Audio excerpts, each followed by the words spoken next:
Ito yung control guys na dinesign ko na sarili ko lang. Ang kinokontrol niyan yung heater. Yan yung power supply niya sa 24 volts. Tapos yan naman yung relay na 24 volts.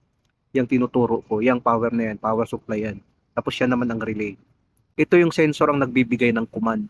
Yan ang sensor na yan. Ang sensor na ating ginamit dyan ay 24 volts capacitive sensor. Pag sabihin kasing capacitive, nasi-sense niya ang metallic at saka non-metallic. Ang sinisense niya guys, yung cover ng aming prying machine. Pag aangat yan, automatic mamamatay ang contactor. Yung dalawang contactor, pag aangat yan, mamamatay siya.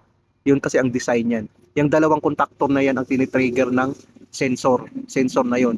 Pag aangat ang cover guys, ibig sabihin tataas din yung heater. So ibig sabihin nun, mamamatay siya dahil hindi siya naka-dip doon sa oil. Yan ang design na yan na ginawa ko.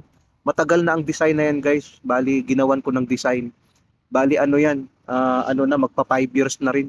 Ginawa ko ang design na yan guys, kung sakali makalimutan ng operator, maangat niya yung heater na hindi nakababad doon sa oil, delikado kasi yun. Kusang mamamatay ngayon ang contactor kung saan nakakabit ang heater.